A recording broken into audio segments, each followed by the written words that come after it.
Bună ziua și bine v-am găsit!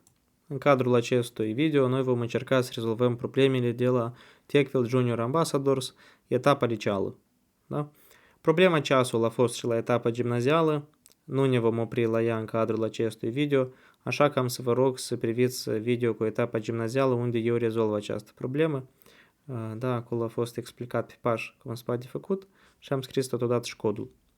Iar noi vom trece, cred că, la următoarea problemă, la problema meteo. Din nou, eu presupun că voi ați citit condițiile, n-am să mă opresc să recitesc tot, am să mă opresc doar la momentele de bază, așa, și voi explica inputul. Deci se introduce un număr, careva 7, asta reprezentând câte zile participă în filtrarea datelor, da? Deci avem, iată, 7 zile, o să fie mai jos, 1, 2, 3, 4, 5, 6, 7. Pentru fiecare zi este indicat numărul zilei și temperatura înregistrată medie la această zi, da? Bine, și avem un criteriu minim, maxim sau min-max. Deci criteriul poate avea doar aceste trei valori, am să vă rog să recitiți această parte.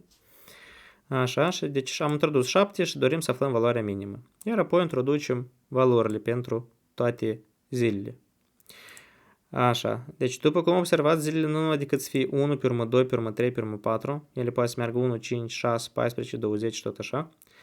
Valorile zilelor sunt cuprinse între 1 și 31, după cum observați. Da? Deci nu poate să fie, cred că, iată, avem și aici, da? Restricția nu poate fi mai mică ca 0 sau mai mare ca mai mică ca 1 sau mai mare ca 31, da? Deci o să fie între 1 și 31 inclusiv. Bun, mai departe. Deci iată, pentru ziua 1 s-a înregistrat 18 grade, pentru ziua 5 17 și tot așa. Trebuie să vedem temperatura minimă. Dar temperatura minimă a fost înregistrată pentru data de 29 și este egal cu 13. Iată, 29 egal cu 13. Bine.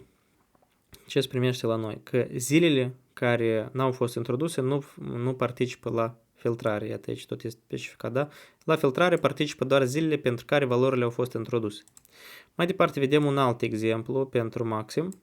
Și aici este ceva mai interesant. Deci avem 8, 18, 14, 20, 21, 24, 25, 24, 27, 23. Dar temperatura maximă a fost aleasă pentru 25 egal cu 24.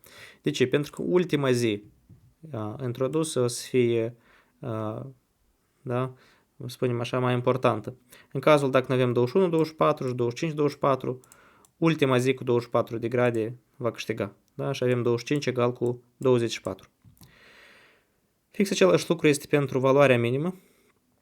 Deci dacă aici am avea mai târziu, eu știu, 31, 13, aici 31 ar fi. Da? Aleasă ca zi. Mai departe avem și criteriul min-max, când se afișează și temperatura minimă și temperatura maximă. Nu, și iată ce avem noi. Da? 16 egal cu 0 și 19 egal cu 5, separate prin spațiu. Putem avea și valori negative. Iată cum aici, de exemplu, minim este minus 10, nu, și maxim să primit 0. Da? Când criteriul de filtrare este diferit de min-max sau min-max, da? Atunci se afișează mesaj de eroare. Iată, avem error. Deci va trebui să validăm acest șir. Bun. În principiu, problema se reduce la căutarea unui minim și unui maxim, dar trebuie să fim atenți la careva momente. Noi vom reprezenta temperaturile sub forma unui tablou unidimensional, unde fiecărui indice corespunde ziua. Indexarea tablourilor în C++ începe de la 0, așa că în principiu noi nu avem ziua 0, noi nu o să-l folosim pur și simplu. El o să fie în memorie, dar noi nu o să folosim ziua 0, pentru că noi nu avem ziua 0 în calendar. Da? Așa, bun, înseamnă că iată o să avem elementele noastre, spre să punem așa un tablou, poate mai fi careva elemente. Și o să facem în felul următor. Deci la prima vedere ar părea că este simplu, da? Deci introducem pentru ziua, eu știu, întâi, de exemplu, 18 grade și pentru ziua 3 s-au introdus, eu știu, 5 grade, să presupunem.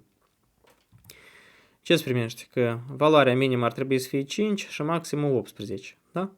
Dar, eu știu, din start poate tabloul a fost totul inițializat cu 0, da? Și algoritmul de căutare a minimului va găsi temperatura minimă ca 0. Ceea ce nu e bine, da? Pentru că zilele care nu participă trebuie să marcate cumva. Da? Cum noi putem face acest lucru? Da? Pentru că o să fie, a fost introdusă doar ziua 1 și ziua 3, dar a fost preluată valoarea din ziua 2 sau 4. Noi am putea marca cumva tot tabloul la început cu un minus infinit. Da? Să facem o variabilă cumva, minus infinit. Așa, aici totul să fie minus infinit. Să facem o constantă pentru un număr negativ foarte mare. Desigur că minus infinit noi aici nu o să avem. Dar o să fie o constantă ceva pentru o variabilă foarte mare și deasupra, pe urmă, citesc datele deasupra acestui tablou. Și, spre exemplu, am citit pentru ziua 1 18 grade, iar pentru ziua 3 5 grade. Da? Așa, deci s-ar primi cam așa ceva. Și la filtrare, deja când o să alegem, automat algoritmul cumva să excludem minus infinit, da? Să nu participe în filtrare. Pentru că temperatura 0 ar putea să fie posibil să întâlnim la noi în tablou, corect? Bine, haideți să ne gândim ce date vom avea nevoie ca date de intrare. La început eu voi defini numărul maxim de zile pe care noi putem să-l avem. O să fac cu ajutorul define n31. Așa, și am să definesc define, eu știu, infinit, inf, așa, ca minus 10.000 sau minus 100.000, asta să fie și minus 100.000, n-are importanță, ceva mai mic ca valoarea de minus 50 de grade. Așa. Bun, mai departe, noi să avem nevoie de un tablou, iată, în care o să păstrăm toate temperaturile. Înseamnă că o să avem nevoie de un tablou de tip int, temp, așa, în care o să alocăm memorie de n plus 1. De ce n plus 1? Pentru că dacă tabloul are 31 de elemente, elementul maxim care poate fi accesat, indicele va fi 30. Da? Pentru că indexarea tabloului începe de la 0, respectiv o să fie n plus 1. Bine, ați putea să-i dați și memorie mai multă, nu e o problemă, da? Nu cred că o să fie așa de critic. Mai departe, noi să avem nevoie de numărul de zile pe care noi îl citim, așa, și am să numesc această variabilă o să fie m, ca să nu ne încurcăm cu n-ul cel mare, int m, numărul de zile. Numărul de zile ce participă. Așa. Mai departe, o să am nevoie de tipul de filtrare, char tip. Așa, 10 caractere cred că ne ajung și am să-l inițializez pentru orice eventualitate cu șir gol. Bine, mai departe, eu am să am nevoie de ce? Să citesc ziua și temperatură. La început, ca să le pun în tablou, trebuie să citesc în niște careva variabile temporare, așa că am să fac două variabile int zi și temperatura t, în care vom păstra aceste date. La început voi introduce numărul de zile, da, iată avem numărul de zile citește, apoi citește criteriul sau tipul. Deci fac un cin m, din rând nou pot să fac un cin tip. Am citit m-ul și tipul. Mai departe, ce o să facem noi? Deci va trebui să inițializăm poate tot acest tablou cu un fel de minus infinit, cum și-am presupus la început. Da? Îl vom face tot minus infinit. Așa, haideți să facem acest lucru. Deci noi în principiu vom lucra cu voi în acest tablou de la indicele 1. Încă o dată vreau să vă aduc aminte. For. Așa, am scris variabila i, am să o creez aici în main, n-am să o fac globală. Așa. For i egal cu 1, i mai mic egal ca n, i++. Așa. Și am să inițializez, înseamnă că temp de i o să atribuim infinit. Da? Sau minus infinit. În am putea numi variabila asta ca, spre exemplu, empty sau goal și haideți să facem un fel, dar de ce am să numesc variabila asta goal. Așa. Deci presupunem că temperatura pentru ziua aceea este goală, n-a fost introdus. Așa. Bun. Deci după ce am făcut acest lucru, va trebui să introducem însuși temperaturile deasupra pe tabloul care este totul inițializat cu minus infinit. Așa, am să pornesc un for deja de la i egal cu 0, i mai mic ca m. i++, pentru că noi trebuie să citim m zile aici. Dacă vă este mai comod, putem să facem și un for de la 1 până la mai mic egal ca m. Da? Așa, deci vom introduce ziua și temperatura. Vom face cin zi și t. La acest moment noi am citit, iată, spre exemplu, aceste două valori. 1 este păstrat în variabila zi, 18 este păstrat în variabila t. Nu, și mai departe vom face temperaturi de zi, îi se atribuie t. Da? Așa. Bun. Deci am făcut acest lucru. Acum tabloul nostru va avea careva valori și cele care n-au fost introduse au rămas minus infinit. Da? Presupunem că s-au introdus așa niște date. Da? Bun, mai departe. Ce trebuie să facem noi? Să vedem care e criteriul nostru de filtrare. Dacă, așa, și va trebui să comparăm șirurile. Deci va trebui deja să folosim biblioteca string.h sau C-string în C++. Eu am să folosesc string.h, varianta aceasta care lucrează și pentru C. Așa. Dacă comparăm, înseamnă comparăm tipul nostru, strcmp, comparăm tipul cu un șir. Dacă tipul este egal cu minim, funcția strcmp sau strcmp returnează 0 dacă șirurile sunt egale. Deci, dacă șirurile sunt egale cu 0, dacă rezultatul este egal cu 0, înseamnă că șirurile sunt egale. Așa, și ce vom face noi? Eu îmi spun în comentariu, căutăm valoarea minimă. Da? Așa. În caz contrar, dacă șirul este egal cu criteriul maxim, verificăm dacă e egal cu 0. Dacă da, vom afișa sau vom căutăm valoarea maximă. În caz contrar, dacă funcția strcmp comparăm tipul cu valoarea minimă și min-max, da? Deci min-max, dacă șirul e egal cu min-max, vom afișa sau vom căuta valoarea minimă, iar apoi valoarea maximă. Corect? Și le vom afișa. Așa, în caz contrar, dacă nu e niciuna din cele de mai de sus, înseamnă că asta va fi eroare și vom ieși din program. Deci else out error. Da? În principiu nu are importanță, eu dacă am oricum sunt la sfârșit de program, deci îmi spune aici simplu un return 0. Bine. Așa, acum noi ne trebuie să căutăm valoarea minimă. Valoarea minimă, ca să o căutăm, eu aș face o funcție, poate, așa și am să am aici declarat o variabilă minim, dar voi căuta indicele, pe ce poziție îți găsește temperatura minimă, sau ziua, da, numărul zilei cu temperatura minimă. Minim i o să fie egal cu funcția getMin. Deci am să am o funcție getMin care va căuta acest minim.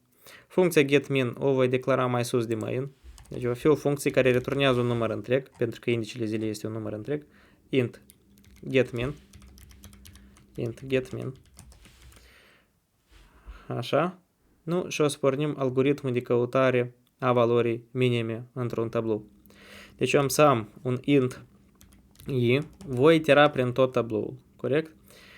Dar acum, ideea este că noi încă trebuie să găsim ziua, dacă sunt, de exemplu, căutăm valoarea minimă și iată avem două zile cu valoarea 0, ar trebui să fie aleasă ziua 3. Cum putem face noi? Putem parcurge tabloul de la sfârșit, nu de la început, de la sfârșit spre început și să căutăm minimul în fel dat. Și dacă 0 o să fie primul minim găsit, el așa și o să rămâne până la sfârșit. Da? Dacă 0-ul acesta o să fie primul minim găsit, el așa și o să rămâne până la sfârșit pe poziția 3. Bine, eu voi avea, înseamnă că variabila minim i, pe ce poziție îți găsește minim, și valoarea minimă. Așa. Vom presupune că minim i la noi este minus 1 la început. Așa, și valoarea minimă, așa, deci presupunem că este o valoare foarte mare, eu nu știu, de exemplu 9999, da? Așa, sau putem să-i punem și int max acolo. Deci căutăm elementul minim într-un tablou, dar invers. Așa, și vom începe parcurgerea de la sfârșit, adică i o să fie egal cu n, unde n o să fie 31, căutăm de la ziua 31.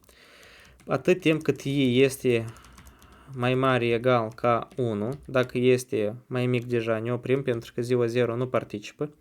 Și ce o să facem noi?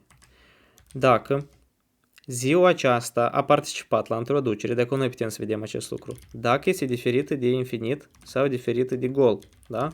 Dacă timp de i diferit de gol și timp de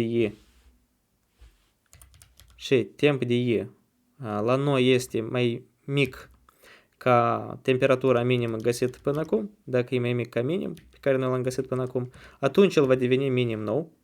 Minim va fi egal cu temp de i.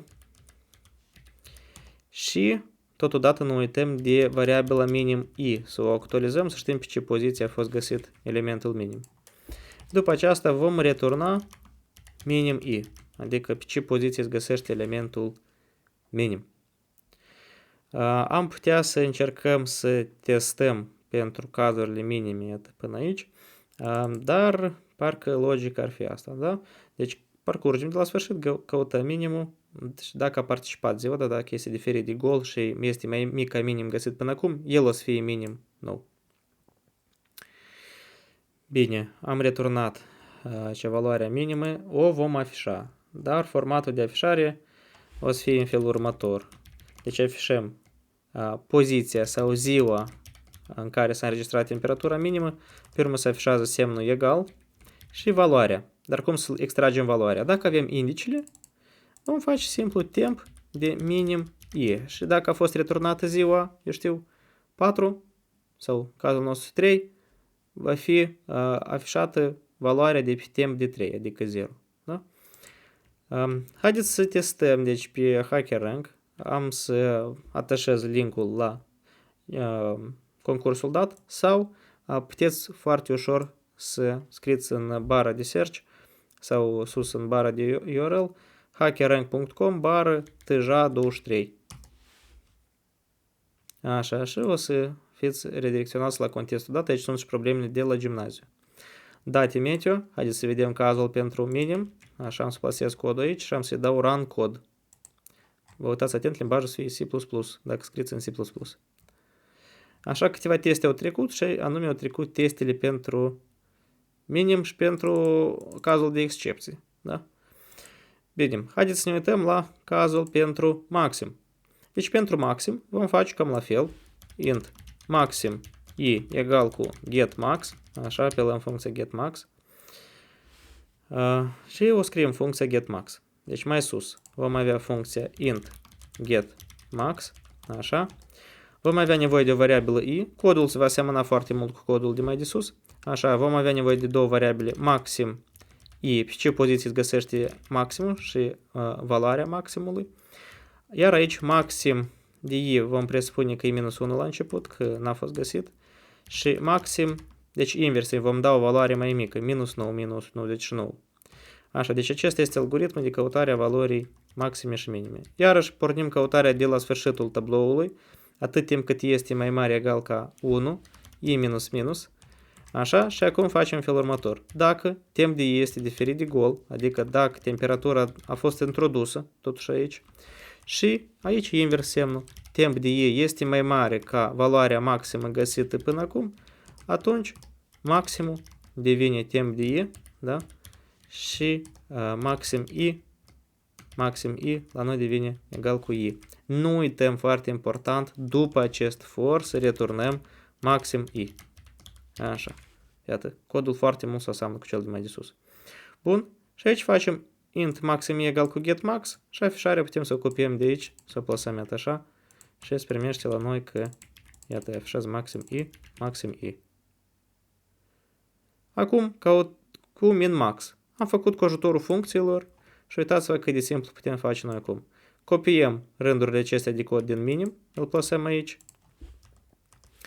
Și copiem rândurile acestea de cod din maxim, îl plasăm aici.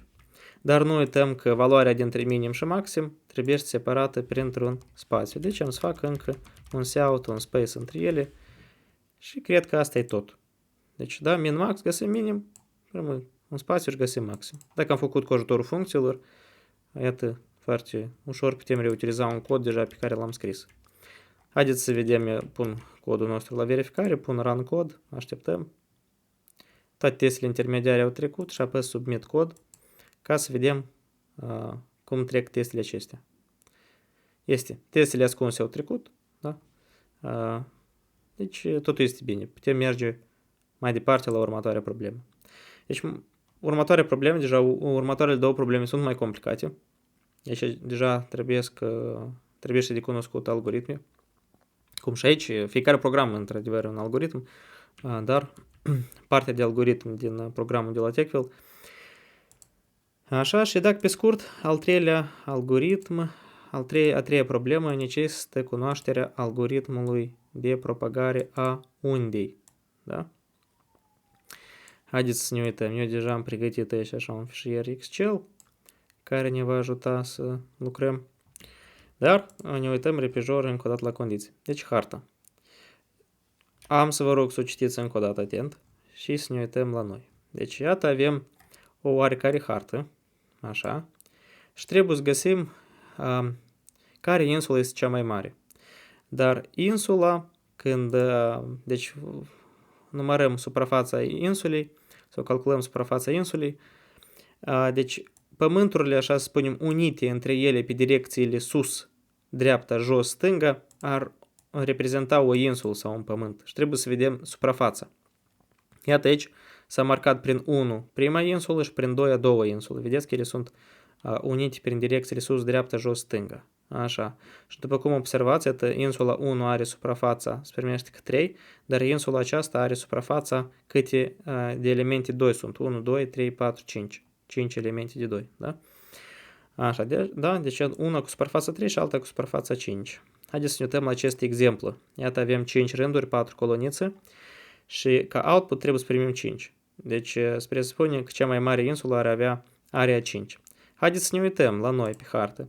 Iată ne uităm, pornim de la această unitate și colorăm. Da? Deci iată în sus nu ne putem duce, nu-i nimeni. În dreapta înseamnă că această bucată de pământ este unită cu insula noastră.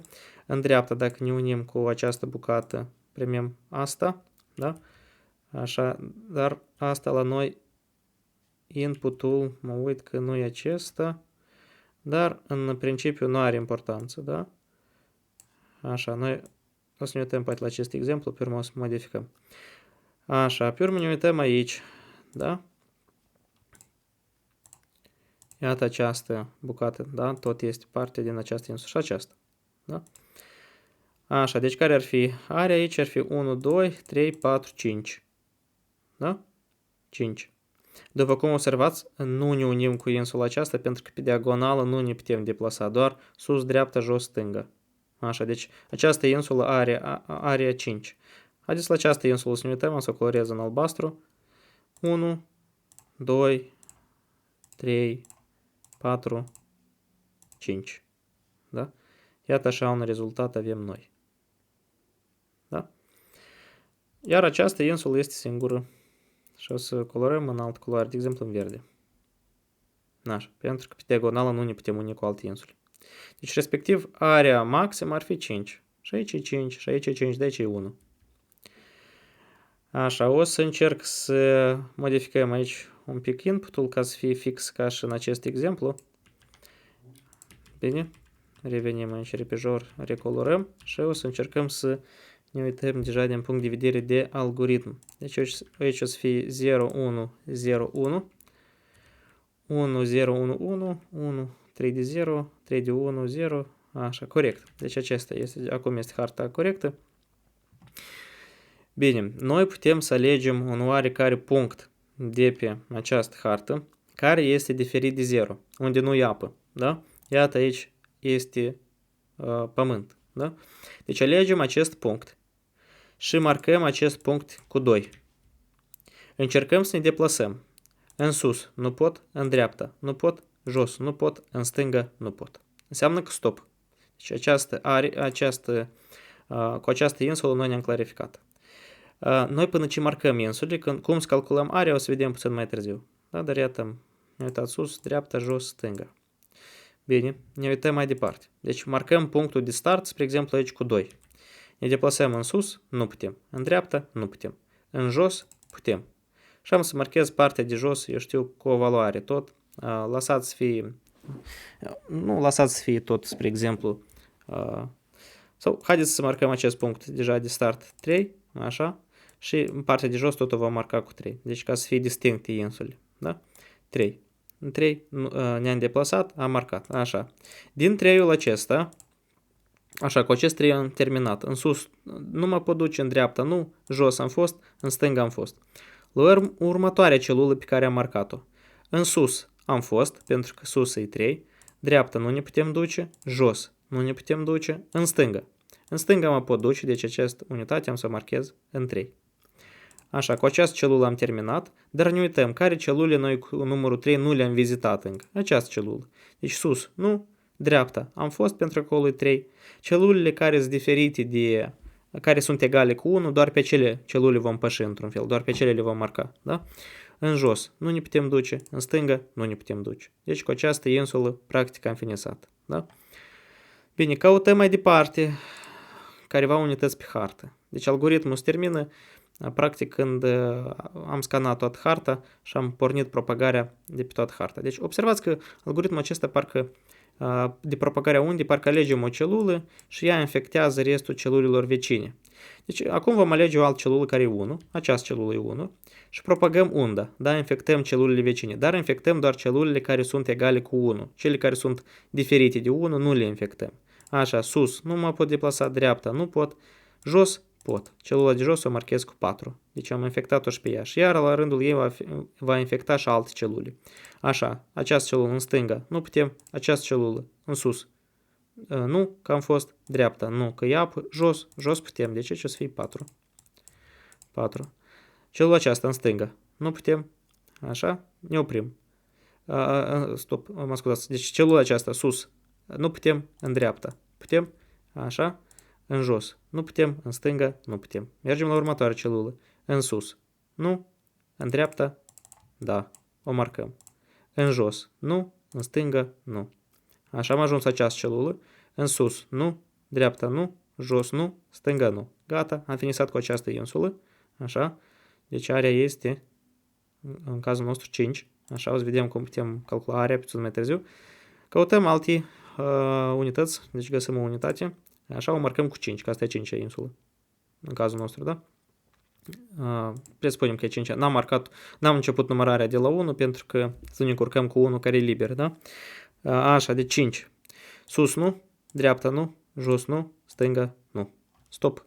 Înseamnă că e asta, da? Și căutăm, iată, maximul, ne uităm care e insulă, da? Numărăm care ar fi maxim. Dar maximul e puțin diferit, o să-l calculăm. Deci asta ar fi așa o... deci, vizual cum ar lucra acest algoritm. Haideți să mă întorc la început, când totul e 1, și o să ne uităm cum putem face asta în program. Eu am să am o coadă. Am să vă rog să vă informați despre coadă ca structură de date, dar în programul de la TechFill acolo este căutarea în lățime, da? Sau BFS. BFS este o tehnică des utilizată în probleme de programare competitivă, mai este și tehnica DFS. Problema aceasta ar putea fi rezolvată prin două tehnici, BFS sau DFS. Da? Algoritmul de propagare a undei în sine presupune o căutare în lățime, un BFS. Da? Bun, deci am să am o coadă Q. Așa. O să vorbim ce reprezintă ea și am să am o variabilă area. Așa. Care, să presupunem că o să vedem care e valoarea ei, dar eu scanez acest tablou, parcurg rândurile și coloanele și găsesc elementele care sunt diferite de 0, care sunt egale cu 1, mai corect spus. Iată, am găsit acest element. Înseamnă că eu încep o propagare a undei din acest element. Încerc să propag o undă. Așa, algoritmul de propagare a undei va lucra atât timp cât mai putem infecta careva celule vecine. Și vom face în felul următor. Deci adăugăm această celulă în coadă, dar cum adăugăm? Q de 0 va fi valoarea, poate, sau așa să-i spunem, da, putem spunem că ar fi valoarea pentru insulă, deci număr insulă, așa,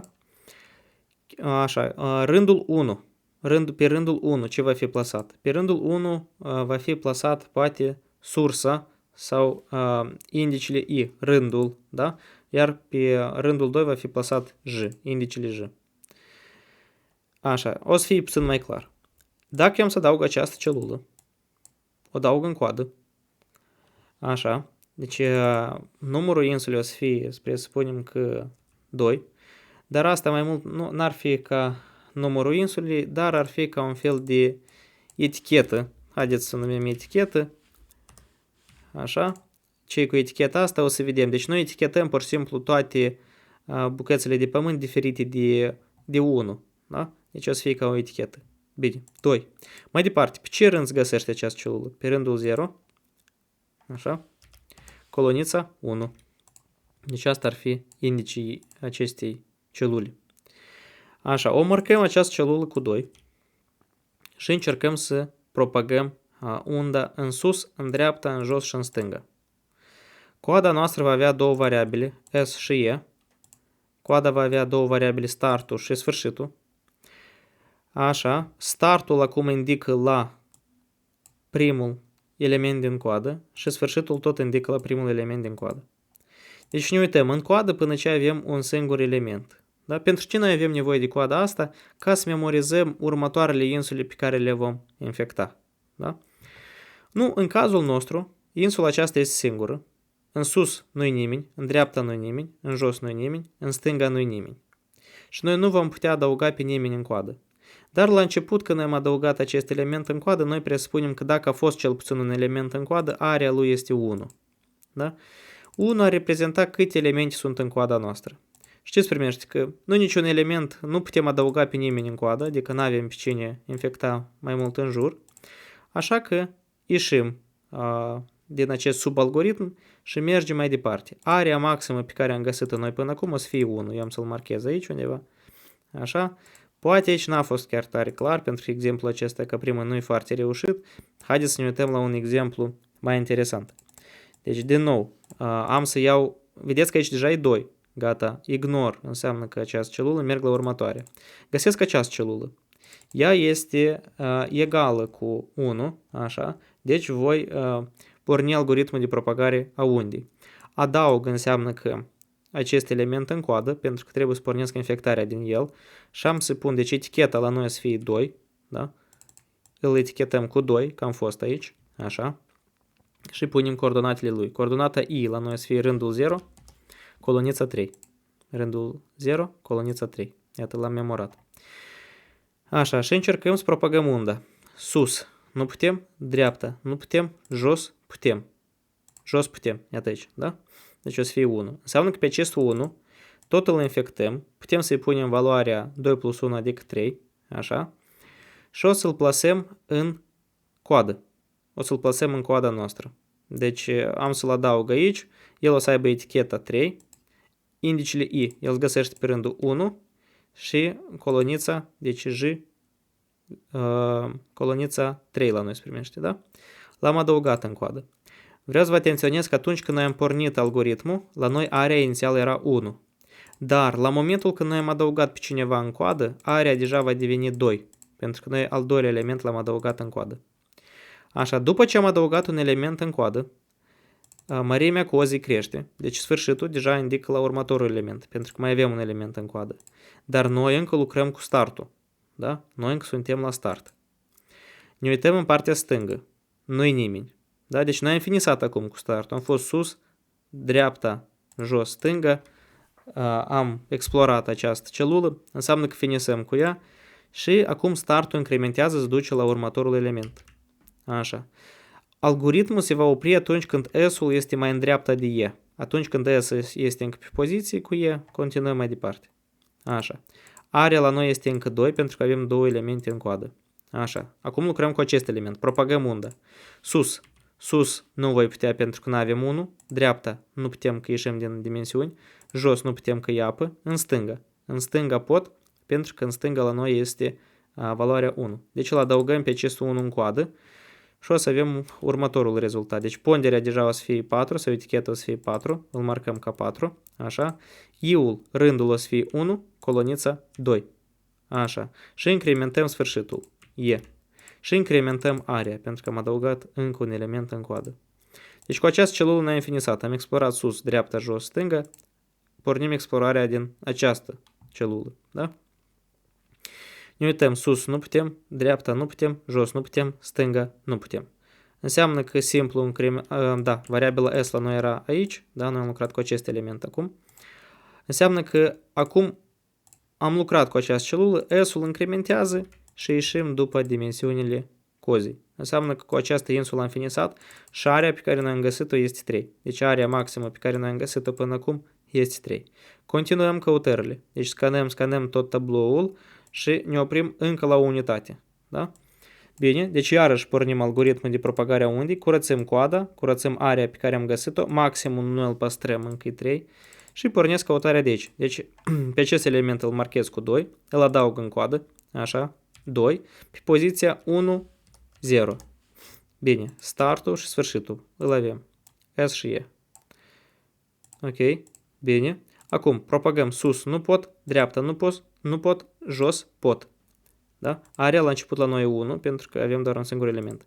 Area e 1, așa, și în jos eu pot să mă deplasez, deci am să-l adaug acest element, cu ponderea deja o să fie 3, îl marcăm ca 3, ca să știm că am fost acolo, că e diferit de 1, îl marcăm cu 3, așa, și indicele lui o să fie 2, 0, l-am adăugat în coadă, incrementăm variabila E, pentru că am mai pus încă un element în coada noastră, așa, și area incrementează, pentru că sunt două elemente în coadă. Este. Bine. Așa, finisăm cu acest element, verificăm partea stângă. Nu pot să mă duc pentru că asta sunt simplu etichetele, da, deci se arată indice. Acolo nu-i nimic în stânga. Bun, incrementăm variabila S, mergem mai departe la următorul element. Deci lucrăm, înseamnă că cu următorul element, 2, 0, da? Așa, deci în sus nu pot, în dreapta nu pot, în jos pot și îl adăugăm. Deci îl etichetăm cu 4, îl adăugăm în coadă. 3, 0. 3, 0. L-am adăugat în coadă, incrementăm variabila E și incrementăm area, pentru că am mai pus încă un element în coadă. Este. Finisăm cu acest element. La stânga nu pot să mă duc. Stop. Da? Incrementăm variabila S. Așa, mergem la următorul element din coadă. Suntem la acest element. Sus nu pot, dreapta se numește că pot și am să-l adaug în coadă. Deci îl punem în coadă și o să avem în coadă deja 5, așa, pe poziția 3, 1. 5, 3, 1. Este. Incrementăm, așa, variabila E o incrementăm, sfârșitul s-a mărit. Este. L-am pus în coadă și incrementăm și area, pentru că sunt 4 elemente în coadă. Deci în jos nu pot, în stânga nu pot. Am finisat propagarea cu acest element. Da? Bine, mergem mai departe la următorul element. Așa, acest element. S-ul incrementează, S-ul o să fie aici. Suntem la acest element. Ne uităm, sus nu pot, dreapta pot, îl adăugăm în coadă și o să-l etichetăm cu 6, 6, 6, așa, și îl punem aici, înseamnă că noi o să avem cât pe această poziție I, la noi o să fie 3 și aici o să fie 2. L-am pus în coadă, incrementăm E, incrementăm A. Sau area, da? Incrementăm area, o să fie 5, că sunt 5 elemente în coadă. Bine, mai departe, din această poziție în jos nu pot, în stânga nu pot. Da? Ca să fac exemplu mai interesant, eu am să adaug totuși aici încă, iată așa, câteva unități. Da? Și suntem acum la acest element. Așa, deci în sus eu nu mă pot deplasa. În dreapta pot. Îl adăugăm în coadă cu eticheta 7. Deci o să fie 7 pe poziția 3, 3. Este. L-am pus în coadă.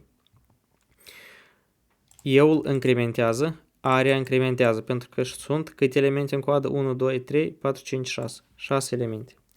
Tot din acest element, pentru că lucrăm cu variabila unde e S-ul în coada noastră, da? În dreapta am fost, în jos pot să mă duc, deci îl etichetez deja cu 8. Și aici o să fie, îl adăugăm în coadă cu 8, da? Și indicele lui, pe poziția 4, 2, se găsește el. Incrementăm variabila E, incrementăm area. Area deja va fi 7. Bine, iată, din acest element am fost în jos și în stânga nu putem. Așa, deci acum pur și simplu variabila S incrementează și suntem în coadă, iată, la acest element. La 7. Da? Și încercăm propagarea. În sus nu pot, în dreapta nu pot, în jos pot. Îl etichetăm deja cu 9. Așa. Îl etichetăm cu 9 sau cu oricare altă valoare, da? Diferită de 1. Putem să-l etichetăm și pe dânsul cu 8, dacă dorim. Asta n-ar avea mare importanță în cadrul algoritmului nostru. Dar spre să spunem că l-am etichetat, așa, cu 9. Îl adăugăm, așa, în coadă 9. Și vom avea, înseamnă că aici deja la noi va fi pe poziția aceasta, pe poziția 1, pe rândul 1 va fi rândul, asta e 4, 3, da? 4, 3, iată, 9 e aici, așa, și incrementăm variabila e, incrementăm și area. Area deja va fi 8. Așa, am finisat cu acest element, ne deplasăm la următorul, așa. Următorul element la noi este pe poziția 4, 2. Încercăm să ne deplasăm sus, nu, dreapta, nu, jos, nu, stânga, nu. Finisăm cu el, mergem la următorul element. Area fix așa și rămâne. Pentru că n-am etichetat pe nimeni. Așa, mai departe. Pornim din acest element. Sus, nu, dreapta, nu, jos, nu, stânga, nu. S-ul se deplasează mai departe. S-ul este după E, stop. Și area este 8. 8 este mai mare decât 3 găsit până acum, deci 8 o să fie area maximă. 1, 2, 3, 4, 5, 6, 7, 8. Da? Pentru acest exemplu. Pe care noi, apropo, un pic l-am modificat. Da? De la sursa originală, aici am adăugat 2 unități să fie mai interesant. Bine, deci se primește așa un fel de algoritm de propagare a undei. Tema aceasta este și în temele text de la curicula de la TechVille. Așa că am să vă rog să vă uitați. Asta este o variație a acestui algoritm. Da? Nu este fix ca și acolo, dar asta ar rezolva problema noastră.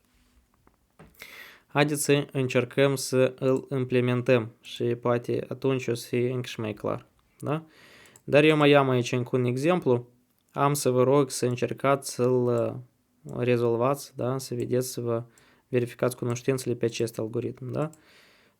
Ce valori o să fie în coadă, care o să fie valoarea ariei și tot așa mai departe. Bine? Deci ca rezultat voi ar trebui să primiți, cred că cel mai mare arie pentru, iată, această insulă, da? 1, 2, 3, 4, 5, 6. Bine. Haideți să trecem la implementare.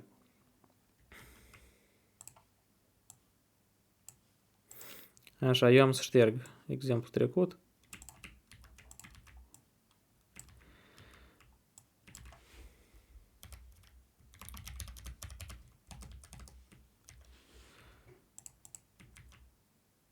Așa, bine, sper că așa textul se vede destul de bine. Înseamnă că noi vom avea nevoie de datele de intrare. La început, haideți să ne uităm ce date de intrare sunt. Deci este un tablou bidimensional de mărimea n pe m. Așa că la început noi vom citi n-ul și m-ul. Haideți tot așa variabile o să le facem globale, dacă o să dorim să facem careva funcții, deci o să am int n și m. Mai departe o să avem tabloul nostru de mărimea 100 pe 100. Iată că ar fi destul, așa. Int a 100 pe 100 este. Vom citi valorile variabilei n și m, unde n ar fi numărul de rânduri, m numărul de coloane din matricea noastră. Da? În cazul nostru, iată aici ar fi 5 rânduri și 4 colonițe. Bine, mai departe. Vom citi toate datele din tablou, deci vom face un for. Așa, am scris aici o variabilă i și j, ca să nu le creăm de multe ori, int i și j. Și am să inițializez toate datele din tablou. Deci îl citesc tabloul acela de la input. De la tastatură, da? Ne închipuim că îl citim de la tastatură. For i egal cu 0 i mai mica n, for j egal cu 0 j mai mica m, j++. Citim datele de la tastatură. Vom face cin a de i j. Așa, bine, le-am citit. Mai departe, vom avea nevoie poate de o variabilă maxim, care va păstra valoarea ariei maxime găsite până acum. Algoritmul cum lucra la noi? Deci noi parcurgeam tabloul nostru, Haideți să ne uităm pe acest exemplu. Parcurgem tabloul nostru, din nou, pot să copii aceste două foruri. Parcurgem tabloul și vedem care element este egal cu 1. Dacă cineva este egal cu 1, înseamnă că noi unda de acolo încă n-am pornit-o. Da? Încă n-am început să parcurgem unda de acolo. Dacă a de ij egal cu 1, înseamnă că vom calcula area și vom avea o funcție li care va primi ca parametru sursa de unde noi căutăm acum. Da? Vom avea nevoie de o variabilă area, așa. Area la început va fi egală cu 0, pentru că dacă nu nicio insulă, deci va fi area 0. Așa, aici spunem virgulă. Bun, area egal cu li. Și noi când pornim algoritmul, noi aceste funcții dăm coordonatele. Deci o să transmitem 0, 1 și el de aici o să înceapă să parcurgă unda. Îi dăm coordonatele, în cazul nostru o să fie i și j. Așa. Bine. Deci, haideți să ne uităm cu funcția li. Ce putem face?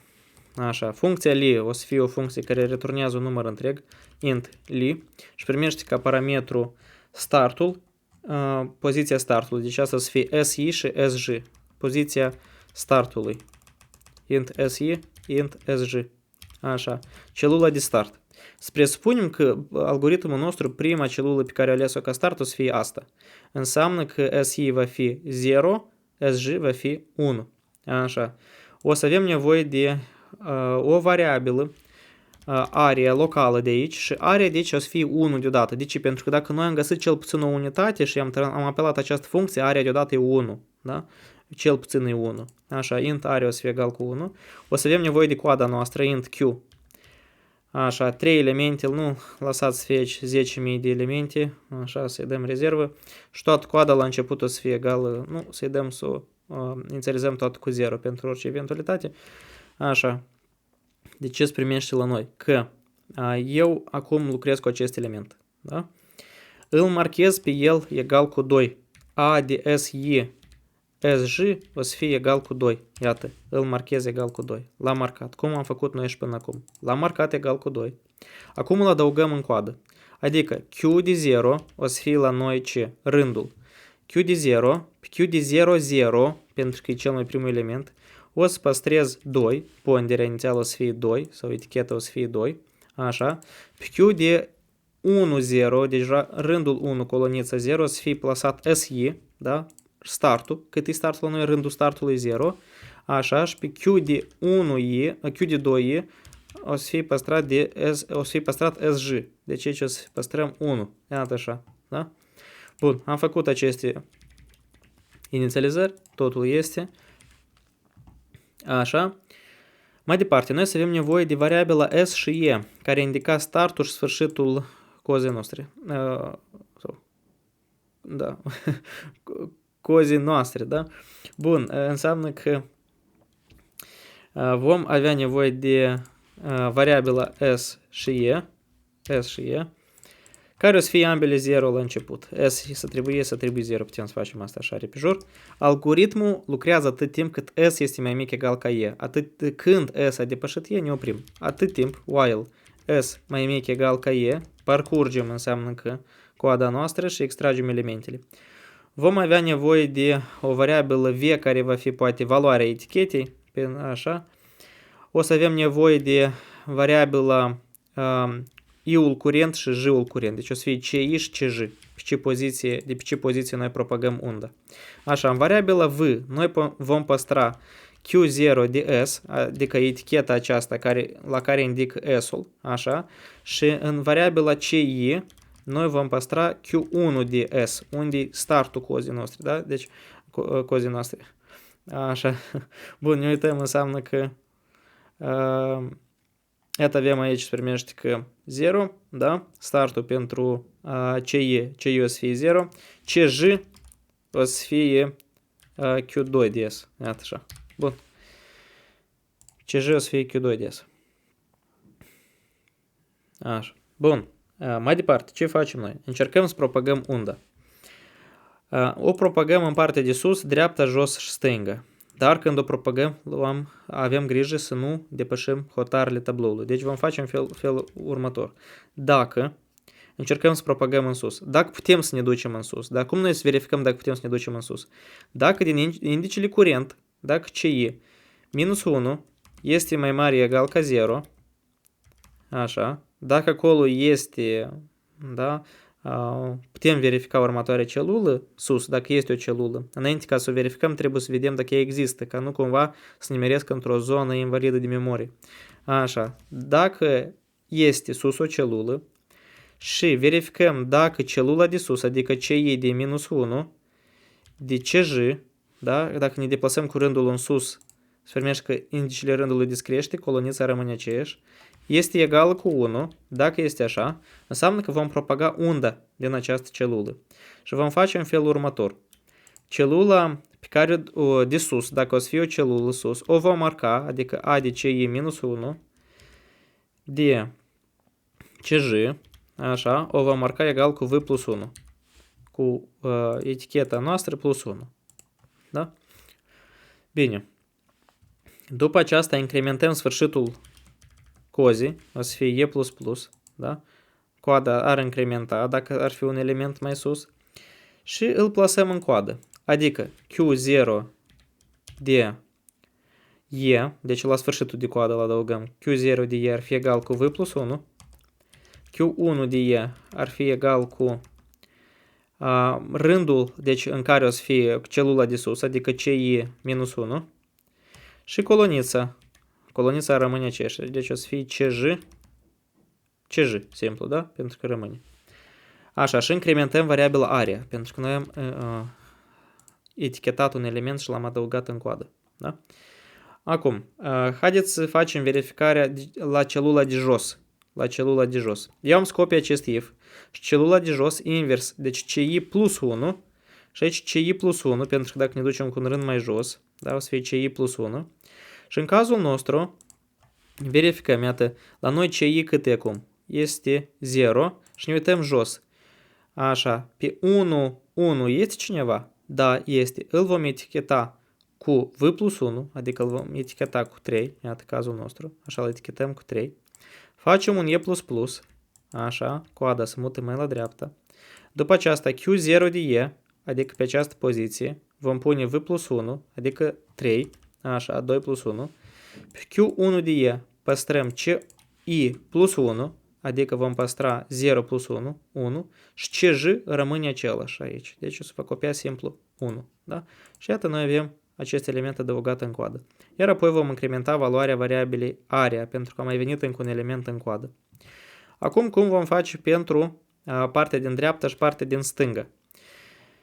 Așa, apropo, aici verificarea foarte și foarte atent. Vă rog frumos să vă uitați. Aici nu o să fie simplu CI plus 1 mai mare egal ca 0, dar noi putem să ieșim după hotarele tabloului după mărimea n. Așa că aici trebuie să verificăm dacă CI plus 1 este mai mic ca n. Sau mai mic egal ca n minus 1. Deci CI plus 1 trebuie să fie mai mic ca n aici, da? Ca să nu ieșim după hotarele tabloului. Bine, iată aici foarte atent avea să greșim. Iată ce se întâmplă când copiem cod și nu ne uităm foarte atent. Bun, mai departe, deci vom efectua cazul pentru partea din dreapta, când mă deplasez în dreapta. Când mă deplasez în dreapta, deja lucrăm cu indicele J, pentru că sunt mut coloană. Verificăm dacă, deci în dreapta la noi o să fie plus 1.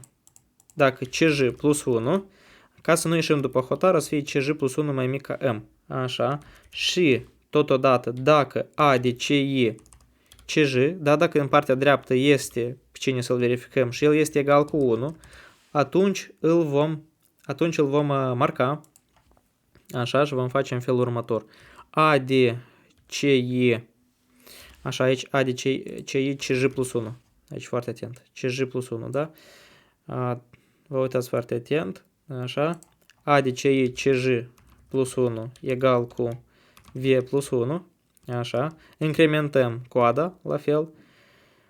Nu, și aici deja o să fie Q0 de E, noi vom atribui V plus 1, fix ca și la exemple de mai de sus. Q1 de E, deci rândul. Iată aici rândul rămâne neschimbat, pentru că ne deplasăm în partea dreaptă, rândul e același, deci o să fie simplu CI. Q2 de E la noi va fi CJ plus 1, pentru că ne deplasăm în dreapta, și area plus plus, incrementăm valoarea ariei. Da? incrementăm valoarea ariei. Acum, pentru partea din stângă, voi copia codul, dar de data aceasta ne uităm foarte atent. Deci CJ minus 1, dacă este mai mare egal ca 0, pentru că ne deplasăm în stânga, da? Și putem să ieșim din limita aceasta să ne ducem în coloană negativă. Deci verificăm să nu ne ducem în negativ. Așa, și dacă de CJ minus 1 este egal cu 1, și aici CJ minus 1 o să fie egal cu V plus 1, așa, și aici punem CJ minus 1. După cum observați, eu n-am pus aici else if, dar simplu if între toate cazurile. Deci, în principiu, cam asta este. O să vedem dacă am primit undeva, o să fie vreo eroare, o să vedem testele n-au trecut, o să ne uităm atent încă o dată, dar parcă e asta. Deci avem, iată, direcția de sus, direcția de jos, dreapta și stânga. Așa, acum foarte important, iată, după ce noi am făcut toate aceste if-uri, if, în cadrul acestui while, dacă am verificat toate celulele sus, dreapta, jos, stânga, vom face un S++ ca să incrementăm, iată, valoarea variabilei S, mergem la următorul element în coadă, să nu stăm la același element la infinit. Așa? Vine și la sfârșit, după ce noi am parcurs această insulă, da? După ce am parcurs această insulă, vom returna variabila area. Așa. Deci ce se primește? Din prima iterație de aici, da? Eu pornesc li, spre exemplu, din această celulă, nu și maxim la care celulă am pot să ajung? La aceasta, la aceasta, la aceasta, la aceasta și la aceasta. Da? Dar unele celule au rămas egale cu 1. Nu-i nimic. Acest for oricum va continua să scaneze tot tabloul și dacă el mai vede vreo unitate, el o să pornească algoritmul li din această unitate. Da? Și ce se primește? Că funcția aceasta li va fi apelată de atâtea ori câte insule noi avem. Așa. Și vom face pe urmă în felul următor. Am găsit valoarea variabilei area și verificăm dacă area aceasta nu este cumva mai mare decât area maximă găsită până acum. Așa, deci area la noi va fi egal cu maxim va fi egal cu area și va fi egal cu 0, iar apoi verificăm. Voi face asta cu operator ternar, să mai învățăm ceva nou, așa, deci aici e maxim, haideți să numim maxim, pentru că max în C++ mai este și funcții, să nu ne încurcăm, maxim. Așa, și verificăm, nu cumva area aceasta este mai mare decât maximul găsit până acum. Dacă da, atunci area va deveni maximul cel mai mare, da? În caz contrar, maximul rămâne așa cum și a fost. Iar la urmă, după ce am făcut acest for și am calculat area pentru fiecare insulă și am comparat cu maximurile găsite până acum, o vom afișa. Deci vom afișa cout maxim. Nu știu, cam asta. Eu sper să lucreze. Nu nimic dacă din prima nu o să lucreze, ne uităm atent. Haideți să încercăm să-i facem solve. Îl plasez aici și îi fac run. Așa, deci testele simple le-au trecut. Facem submit. Yes? Ne uităm atent. Este. Toate testele au trecut. Super, bine. Așa, deci a rămas ultima problemă pentru liceu. Și aici deja trebuie să știe de cunoscut grafurile rețele. Așa. Bine, haideți să ne uităm la problema cu rețele. Deci, dacă pe scurt, noi avem careva localități unite între ele, iată, vedem. Haideți eu să, cred că de Excel deja, poate o să avem nevoie puțin mai târziu. Așa. Deci, înainte de a rezolva problema aceasta, trebuie de cunoscut grafurile, cât de cât bază, ce asta matrice de adiacenți, cum ele se păstrează. Asta din nou este în curicula de la TechFill. Sunt documentele, puteți să le mai recitiți. Așa, pe platformă mai sunt videouri, puteți să priviți. Dar noi avem așa un graf, care este un graf neorientat. Asta înseamnă că dacă eu am cale din 1 în 2, am și cale din 2 în 1. De unde eu știu că este neorientat? Pentru că nu sunt săgeți. Dacă ar fi săgeți la arcuri sau la muchii, atunci graful ar fi unul orientat. În cazul dat este neorientat. Așa. Deci noi avem careva localități unite între ele, da? Deci 1 cu 2, 2 cu 4, 1 cu 3, 3 cu 4. 1 ar putea comunica cu 4 și prin 2. Deci noi am putea să avem și comunicarea 1, 2, 4. Dar el poate comunica și 1, 4 direct. Scopul vostru este în această problemă să realizați arborile de cost minim, da? Sau arborile de acoperire, da? Minimum spanning tree, în engleză el se numește MST. Așa. Așa, deci eu ar trebui să înlătur toate conexiunile în plus, toate cablurile în plus, astfel încât toate aceste localități să rămână conectate între ele, deci ca graful să rămână conex, dar ca să folosim mai puțin cablaj. Așa, iată, ne uităm ce ar trebui să facem. Așa, eu am eliminat această conexiune și această conexiune, da? Eu aș putea poate să elimin alte conexiuni, eu știu, am putea poate să eliminăm această conexiune și această conexiune, dar în acest caz, în această conexiune nu, n-am putea să eliminăm, mă scuzați, pentru că n-ar fi deja un graf conex. Nu, eu știu, am putea, cred că să eliminăm această conexiune, da? Și am avea, eu știu, 5 plus 7 plus 2, da? Ceea ce ar fi 14. Dar în cazul dat, iată, observăm că primim rezultatul 8. Este diferit. Și în cazul dat, arborile de acoperire este minim. Se primește că este conex, dar încă s-a folosit cel mai puțin cablaj. Toate localitățile sunt unite între ele, fie direct, fie indirect. Adică din 1, eu ca să ajung în 2, să fie 1, 3, 4, 2. Eu pot face acest lucru. Așa. Bine. Cum noi putem face acest algoritm? Algoritmul dat poate fi rezolvat prin intermediul algoritmului Kruskal sau algoritmul prim. Eu am să folosesc astăzi algoritmul prim. Algoritmului prim. Așa.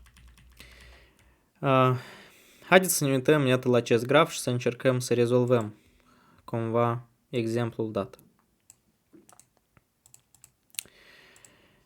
Așa, deci eu am să am o mulțime S a vârfurilor selectate. Bine, vârfurile selectate vor participa pe urmă în algoritm și lucrăm în felul următor. Deci n-are importanță care vârful eu ca vârf selectat. Aș putea să aleg măcar și vârful 3 ca primul vârf selectat. Da? Dar în algoritmul nostru, în implementare, noi o să începem poate de la vârful 1. Nu știu? Așa, deci pornim de la vârful 1 și îl adăugăm în mulțimea vârfurilor selectate. Așa. Acum, din 1 mă uit care sunt vecinii lui 1, da? Direct legați cu 1, direct uniți cu 1. Deci ar fi 1, 2, care ar avea ponderea 5, deci avem ponderea 5, 7 și 3. Alegem muchea cu ponderea minimă. Așa, și asta ar fi ponderea 3. Dar, când alegem din vârful sursă destinația, trebuie să avem grijă ca să nu ne ducem cumva dintr-un vârf marcat în alt vârf marcat. Deci noi dintr-un vârf marcat căutăm destinația minimă într-un alt vârf nemarcat. Și asta ar fi din 1 în 3, în cazul dat. Deci păstrăm muchea 1-3, eu am să marchez aici muchele 1-3, păstrăm muchea 1-3, așa. Și facem în felul următor. Deci 1-3, îl adaug pe 3 deja ca vârf selectat și 3 este la noi la fel un vârf selectat. Așa. Acum, dacă până acum noi căutam doar din vârful 1 în alte vârfuri căutam minim, acum participă și 1 și 3. Dar acum noi vom căuta, deci care muchii vor participa în căutare. Așa, deci noi putem să luăm din 1 în 2, 1, 2 și o să avem ponderea 5. Din 1 pot să mă duc în 2, cu 2 e nemarcat. Din 1 pot să mă duc în 4 și ponderea o să fie 7.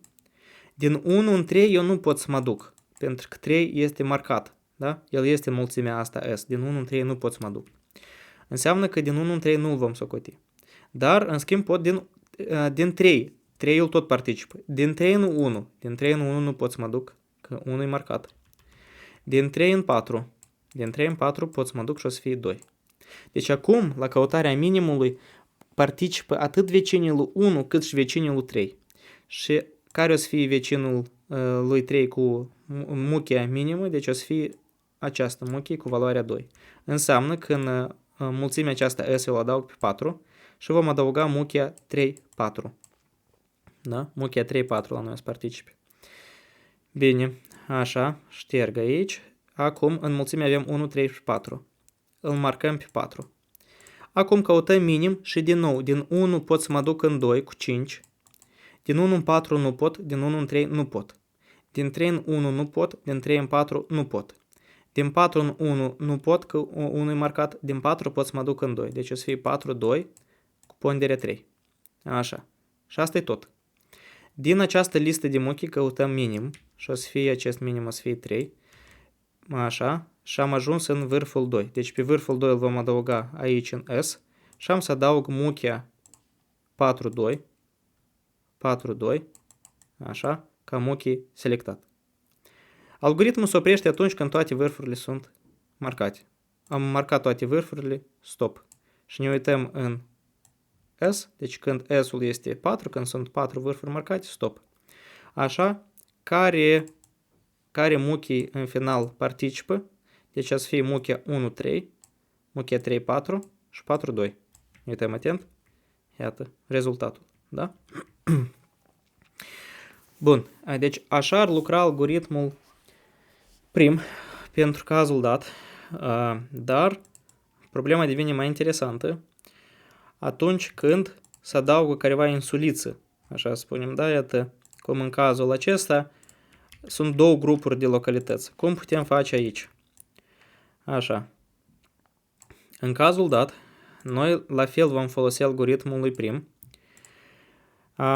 Haideți, eu am să încerc să-l fac din nou. Deci o să avem iarăși în S adăugat 1. Așa, din 1 în 2 pot să mă duc. Deci 1, 2 o să avem ponderea 4. Din 1, 4 pot să mă duc, o să fie ponderea 2. Îl marcăm 1, 4, 2. Și din 1 în 3 pot să mă duc, să nu uităm. Este foarte ușor de încurcat aici când facem, trebuie foarte atent să nu ne grăbim. Găsim minim și minim ar fi 1, 4. Înseamnă că pe 4 îl adaug în lista aceasta, așa, și 1, 4 ținem minte, muchia 1, 4, ca pe urmă să o marcăm. Așa, deci îl marcăm și pe 4, ne-am dus în 4. Acum, eu trebuie să iau în considerație și muchile lui 1 și muchile lui 4.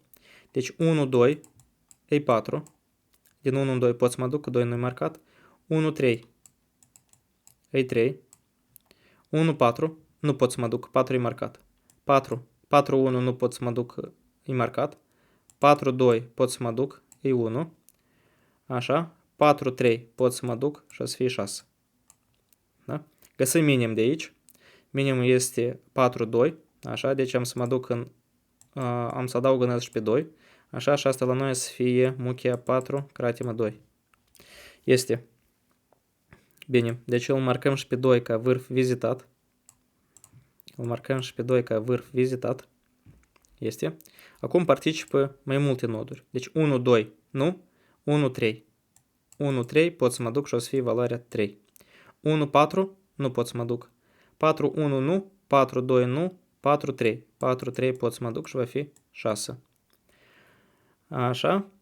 4, 3, gata, s-a finisat. 2, 1, nu. 2, 4, nu. 2, 3, da. Deci 2, 3, 5. Înseamnă că minim din aceste 3 o să fie această muchie în vârful 3. 1, 4, 2, 3. Așa. Deci o să fie muchia 2, 3. Îl marcăm și pe 3 ca vârf vizitat.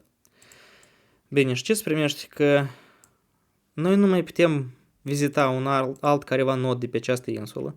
Haideți să ne uităm la rezultat ce am primit noi aici. Deci aici avem 1, 4,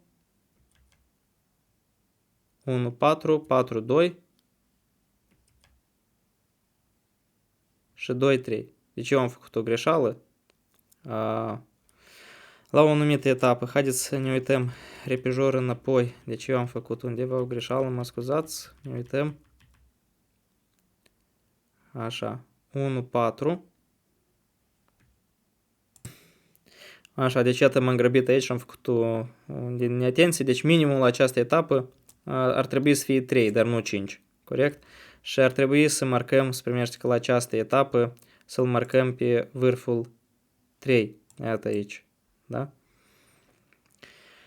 Așa, dar noi l-am marcat pe 2, 3. Ceea ce a fost greșit. Nu bine. Bine că n-am făcut greșeală chiar la început, dar eu sper că a fost clar. Da, a trecut deja cam o oră și 10 minute, tot am obosit un pic să rezolvăm aceste probleme, dar deci 2, 3 se primește că la noi nu e minim, pentru că 1, 3, avem 1, 3, iată, e valoarea 3. Am uitat de el. Bun. Deci noi acum îl vom adăuga pe 3 în această sursă și o să avem 1 cratimă 3. Da? Bine, algoritmul se oprește, când se oprește, asta e întrebarea, pentru că mai avem încă o insulă. Dar aici, pentru acest graf, pentru acest subgraf, pentru această insulă, noi să avem, iată, 1, 4, 4, 2, așa, și 1, 3. Cam asta ar fi, da? Iată-l. 1, 4, 4, 2 și 1, 3. Da? Bun. Acum, se primește că la acest graf noi am marcat, la acest subgraf noi am marcat toate nodurile. Noi am pornit algoritmul primul singură dată. Iar acum parcurgem și restul nodurilor din graful nostru, pentru că nu este un graf conex. Da? Parcurgem și restul nodurilor din graful nostru, care n-au fost vizitate, care nu sunt în ăsta. Deci verificăm 1 a fost, 2 a fost, 3 a fost, 4 a fost, 5. 5 n-a fost. Îl marcăm pe 5. Nu și pornim algoritmul lui prim deja de aici. Da? Îl pornim pe algoritmul lui prim deja de aici. Așa. Și vom face în felul următor. 5. Din 5 eu pot să mă duc în 6. Din 5 eu pot să mă duc în 7. 5, 6 la noi să fie 2. 5, 7 la noi să fie 4. Și asta e tot. Găsim minim. Așa. Minim la noi ar fi 2 pentru 5, 6. Din 5 în 6. Așa mă duc în vârful 6. Îl marcăm pe 6 ca vizitat. Bine. Așa. Acum va participa din acest subgraf și 5 și 6. Deci 5 pot să mă duc în 6, nu pot să mă duc, 5, 7 o să fie 4. 6, 7 o să fie 1. Minim, deci o să fie 1 în vârful 7. Marcăm vârful 7. Așa. Și la noi asta va fi, se primește că 6, 7 am adăugat. Bine. Pornim încă o căutare. 5, 6 nu. 5, 7 nu. 6, 7 nu. 7, 8. 7, 8, da. Îl adăugăm pe 8. Și 7, 8 la noi va fi 12, da? L-am adăugat și pe 8, îl marcăm și asta e tot. Stop. Deci aici o să avem, se primește că muchile 5, 6, 6, 7, 7, 8. 5, 6, 6, 7, 7, 8. Corect. Dar pe parcurs noi va trebui să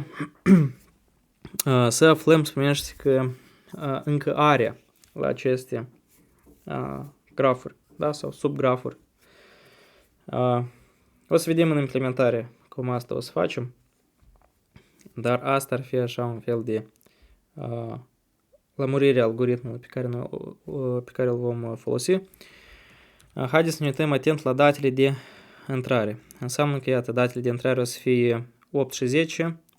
Citim atent. Din primul rând citesc numerele V și E, unde V reprezintă numărul de vârfuri, iar E numărul de muchii. Deci sunt 8 vârfuri, 10 muchii.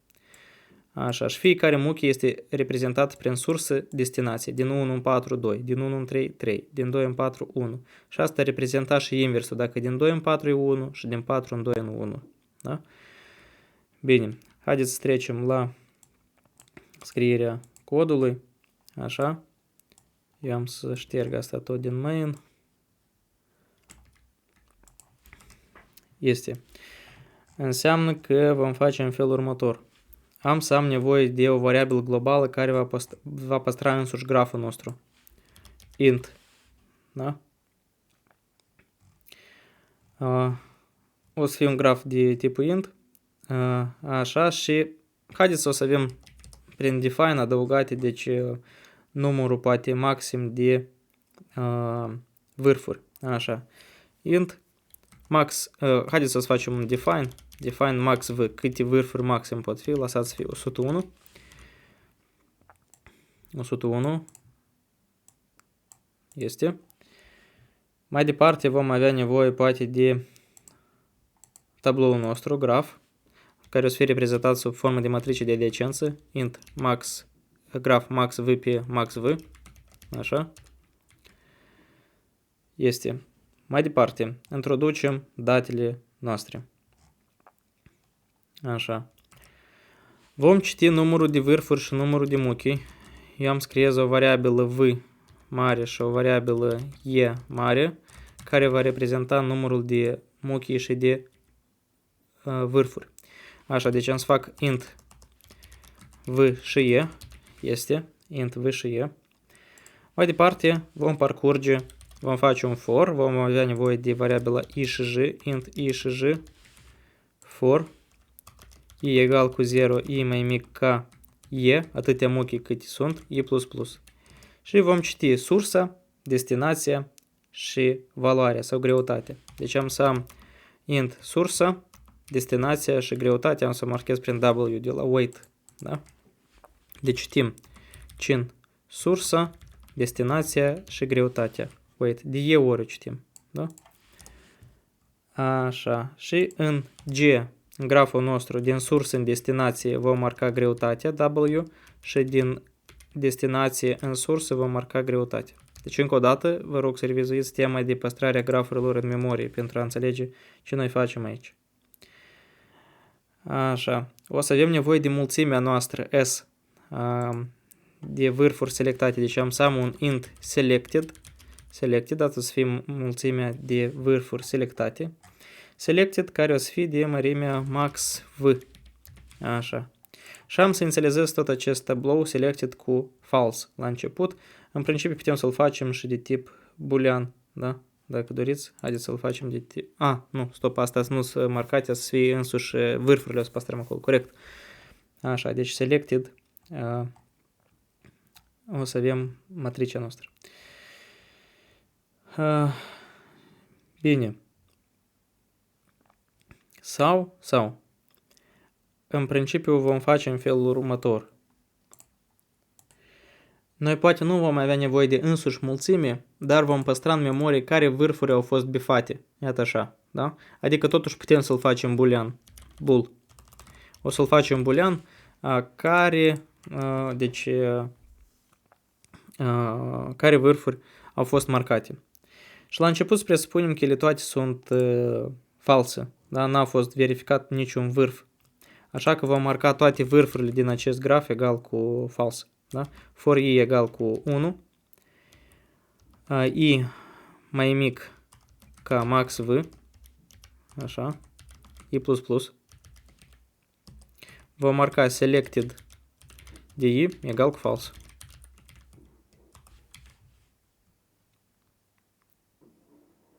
Așa. Bine, după aceasta va trebui să pornim algoritmul lui prim. Dar vom face în felul următor. Vom scana matricea noastră. Pentru i egal cu 0. Așa. Sau în principiu vom porni de la 1, pentru că noi nu avem vârfuri marcate cu 0. Deci pornim de la 1. 1 mai mic egal ca v, atâtea vârfuri cât avem. I++. Și pornim algoritmul lui prim din fiecare vârf. Prim și dăm ca parametru startul, i. Deci vom porni din 1 algoritmul lui prim, din 2, din 3, din 4 și tot așa. Bine, haideți să ne uităm aici atent, eu am să șterg asta tot. Așa. Bine, deci mai sus, algoritmul lui prim. Algoritmul lui prim deja va fi o funcție void prim, care va primi ca parametru startul, da? Ceva asemănător cum am făcut și la li. Int sursa, de unde pornim, int src, așa. Așa, și dacă noi am vizitat deja acest vârf, dacă am pornit din el algoritmul lui prim, dacă selected de sursă egal cu true, pur și simplu ieșim. Nu mai avem nevoie să facem algoritmul lui prim, pentru că vârful deja a fost vizitat, da? Vă închipuiți că dacă noi am vizitat vârful 1, nu mai este nevoie să facem algoritmul lui prim din vârful 1. Așa. Bine, mai departe, eu am să am nevoie de o variabilă int numărul de vârfuri, așa, numărul de muchii incluse, number edge, care o să fie egal cu 0 la început. Asta să fie numărul de vârfuri incluse, da? Sau am să-l pun mai jos. Algoritmul lui prim lucrează atât timp cât poate mai sunt încă vârfuri la noi, da? O să vedem, poate de această variabilă nici nu o să avem nevoie. O să ne mai gândim la ea. Așa, numărul de muchii. Sau putem să păstrăm pur și simplu să vedem câte muchii au fost incluse dintr-un dintr-o iterație a algoritmului prim. Așa. După ce noi am pornit algoritmul prim, noi vom marca acest vârf ca selectat. Selected de sursă o să fie egal ca true, ca nu cumva să-l revizităm pe el. Da? Și o să avem o variabilă W în care vom păstra poate greutatea întregului subgraf. Da? Pentru că noi acolo la output pe urmă trebuie să afișăm fiecare subgraf se primește că greutatea lui. Deci vom avea o variabilă W care va fi de tip întreg și va păstra greutatea acestui subgraf. Da? Dacă eu pornesc din 1 și încep să marchez vecinii, să calculez arborile de cost minim și în W să păstrez greutatea acestui subgraf. Așa. Deci algoritmul la noi va lucra, vom pune un do while, va lucra atât timp cât noi putem să mai marcăm un careva nod vecin. Și am să am o variabilă booleană bool has next, ceea ce înseamnă că este următorul vârf pe care putem să-l marcăm. Așa, și vom face asta atât timp cât avem următorul, putem să mai marcăm pe cineva, da? Și has next va fi într-un fel o variabilă care presupune că noi am marcat pe cineva, da? Și presupunem că poate să mai fi marcat cineva, da? Deci dacă noi dintr-o iterație aici deja n-am mai marcat niciun vârf, ne oprim, da? Pentru că dacă n-am mai adăugat niciun vârf în mulțimea S, într-un fel, da? Ne oprim, că nu mai putem adăuga niciun vârf în mulțimea noastră. Așa, do while has next. Sau has next egal cu true, da? Așa. Bine, cum lucrează algoritmul? Deci noi luăm, de exemplu, marcăm pe 1 și căutăm din 1 în vecin, da? Deci căutăm vecinii care nu sunt marcați și căutăm minimul. Deci vom avea variabila minim care va păstra valoarea minimă a vecinilor, da? A celor din sursă. Așa, minim la noi va fi egal cu o valoare foarte mică, spre să spunem, sau o valoare foarte mare, invers, deci o valoare foarte mare este. Așa. Și vom avea variabila has next setată la false. Presupunem că nu putem marca niciun vârf vecin la început. Da? Apoi scanăm matricea de adiacență. For, haideți să declar variabile i și j aici. For i egal cu 0, i mai mic egal ca v, mare, i++. Așa. Vedem dacă deci, pe acest rând, dacă acest rând poate a fost selectat deja, da? Să nu selectăm acest rând încă o dată. Sau invers, mă scuzați, deci parcurgem rândurile și vom scana, doar vom lucra cu rândurile cele care, sau cu sursele cele care sunt marcate, pentru că noi căutăm acum din 1 în restul. Dacă ar fi și 2, noi am căutat din 1 în restul și din 2 în restul, corect? Deci verificăm dacă vârful acesta este ca sursă, dar cum putem face? Dacă selected de i la noi este egal cu true.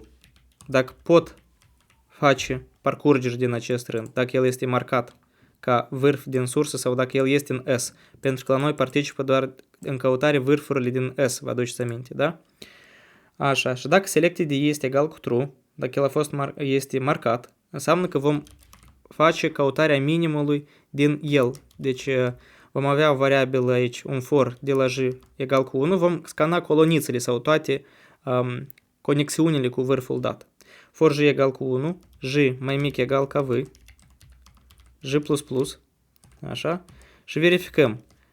Dacă noi nu trebuie să facem o legătură deja cu un vârf selectat.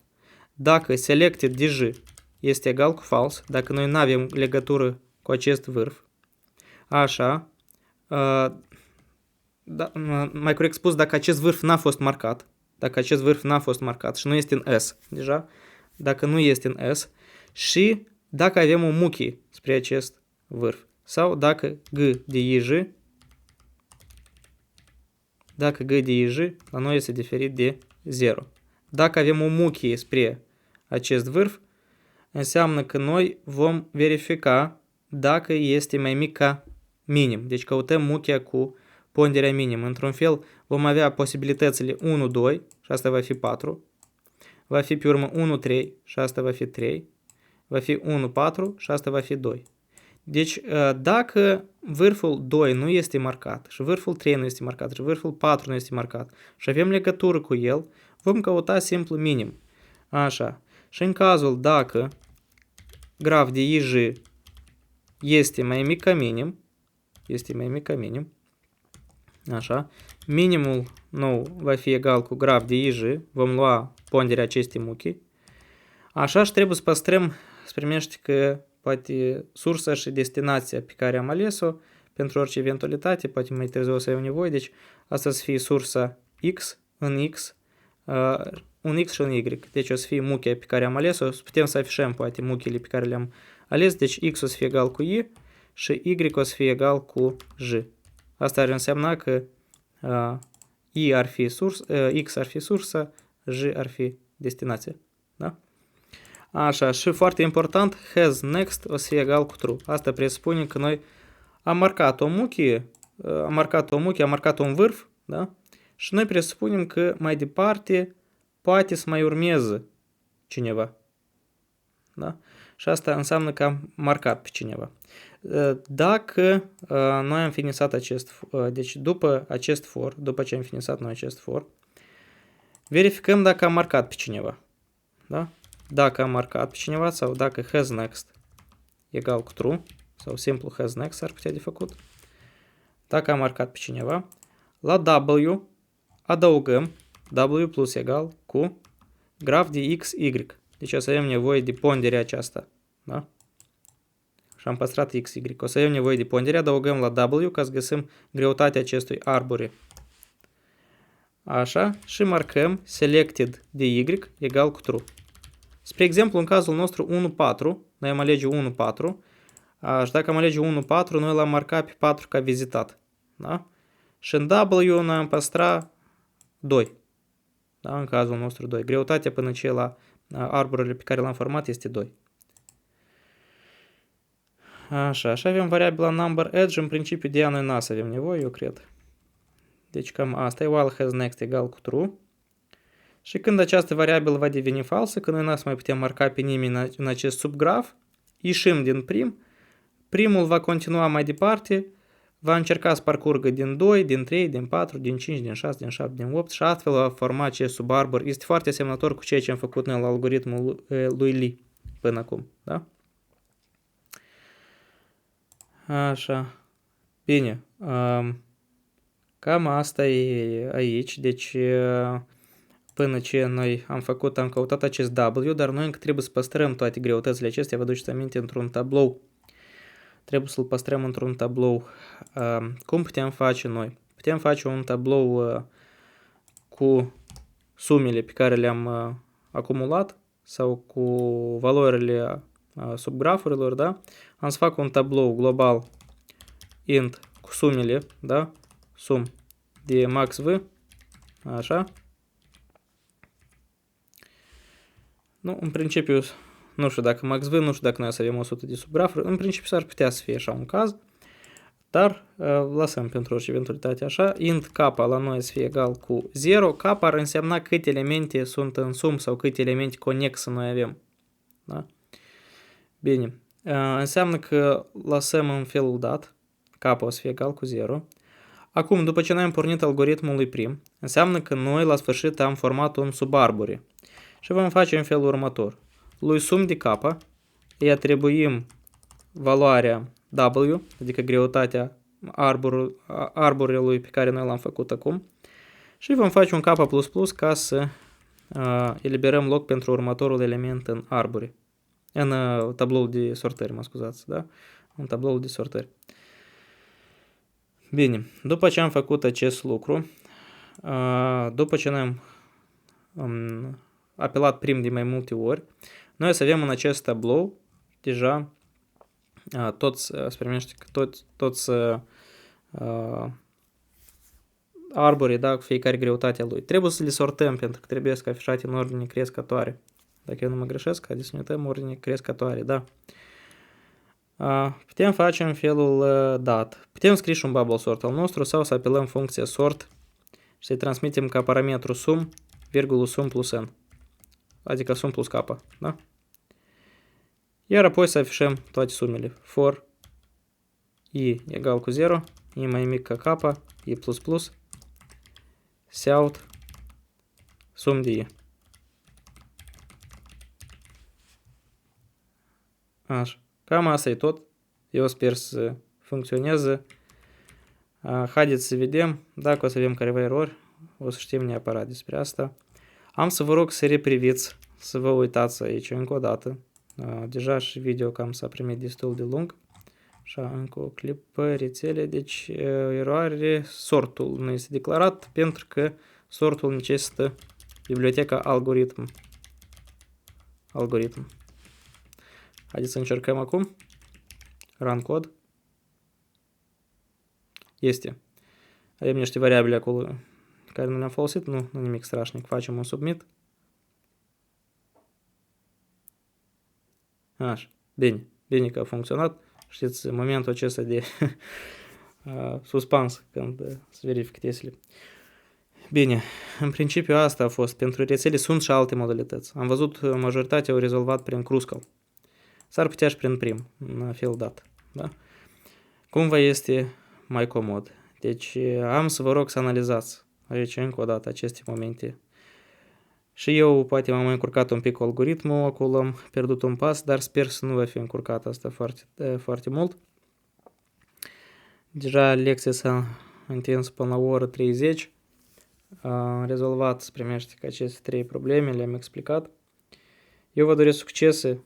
Am să vă rog să vă uitați încă o dată foarte atent la unele momente. Poate înainte ca să rezolvați problema asta să înțelegeți algoritmul lui prim sau algoritmul lui Kruskal pe exemple mai simple, iar apoi să reveniți la exemple acestea. Da? În principiu, înaintea concursului, lista de algoritmi a fost declarată. Voi ați putut să studiați acești algoritmi din timp și să veniți pregătiți. Bine, asta e tot pentru lecția de azi, pentru acest video. Eu vă doresc succese și sper să ne reauzim în curând. Numai bine!